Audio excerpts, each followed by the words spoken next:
Viewer কেমন আছেন সবাই? আশা করি সবাই ভালো আছেন। আজকে আবারও নতুন একটি ভিডিও নিয়ে হাজির হলাম আপনাদের মাঝে। তো আজকের ভিডিওটি হলো ইউনিক সি লোশন নিয়ে। আজকের ভিডিওতে আমি আপনাদের সাথে শেয়ার করব ইউনিক সি লোশন ব্যবহারের নিয়ম, ইউনিক সি লোশন ব্যবহারের উপকারিতা এবং পার্শ্ব প্রতিক্রিয়া নিয়ে। তো চলুন দেরি না করে মূল ভিডিওতে যাওয়া যাক। ভিডিওটি শুরু করার আগে বরাবরের মতো আপনাদের কাছে একটি রিকোয়েস্ট থাকবে, আমার চ্যানেলটি সাবস্ক্রাইব করে পাশে থাকবেন। আশা করছি উপকৃত হবেন। ভিউয়ার, আমার হাতে যে লোশনটি দেখতে পাচ্ছেন এটির নাম হলো ইউনিক সি লোশন। এটি বাজারজাতকরণ করে থাকেন ইউনিমেড ইউনিহেলথ ফার্মাসিউটিক্যাল লিমিটেড। এটি মূলত স্কাইবিসাইডাল অ্যান্ড অ্যান্টিফ্লুরাইটিক লোশন, যার উপাদানে রয়েছে পারমেথ্রিন বিপি 5% এবং ক্রোটামিটন বিপি 10%।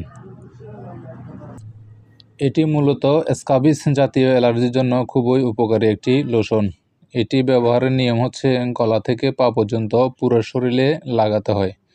আমি আবারও বলছি, এটি গলা থেকে পা পর্যন্ত যে কোনো স্থানে লাগাতে পারবেন। মুখে এবং মাথায় যদি এ ধরনের অ্যালার্জি থেকেও থাকে তবুও এই লোশনটি মুখে এবং মাথায় লাগাতে পারবেন না। অর্থাৎ গলা থেকে পা পর্যন্ত পুরো শরীরে লাগাতে হবে এবং লোশনটি কমপক্ষে 8 ঘন্টা শরীরে থাকার মতো করে লাগাতে হবে। লোশনটি শরীরে কমপক্ষে 8 ঘন্টা থাকে মতো করে লাগাতে হবে। সেক্ষেত্রে লোশনটি রাত্রে শোয়ার আগে লাগানো ভালো। লোশনটি যে রাত্রে লাগাবেন তার পরদিন সকালে উঠে অবশ্যই গোসল করতে হবে এবং সেদিনের পরিহিত গায়ের কাপড়গুলো গরম পানি দিয়ে ধুয়ে দিতে হবে। একই নিয়মে 7 দিন পর পুনরায় লোশনটি আবার লাগাতে হবে। বিশেষ সতর্কবার্তা। লোশনটির বিশেষ সতর্কবার্তা হলো কোনোভাবে যেন চোখের স্পর্শ কিংবা যৌনাঙ্গের ভিতরে না লাগে। আমি আবারও বলছি, লোশনটি যাতে কোনোভাবেই চোখের স্পর্শ কিংবা যৌনাঙ্গের ভিতরে না লাগে। পার্শ্ব প্রতিক্রিয়া।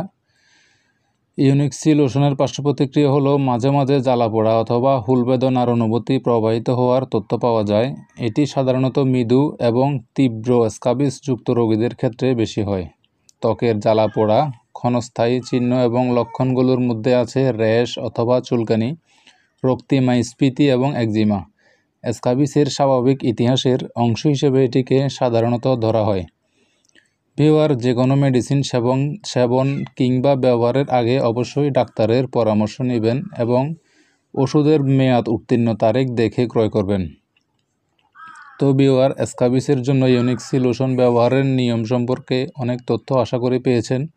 বিস্তারিত আরও কোনো তথ্য জানার থাকলে অবশ্যই আমাকে কমেন্ট করে জানাবেন, আমি উত্তর দেওয়ার চেষ্টা করব। আজ এ পর্যন্ত, দেখা হবে আবার নতুন একদিন নতুন কোনো ভিডিওতে। সে পর্যন্ত ভালো থাকুন, সুস্থ থাকুন এবং আমার চ্যানেলটি সাবস্ক্রাইব করে পাশে থাকুন। ধন্যবাদ সবাইকে।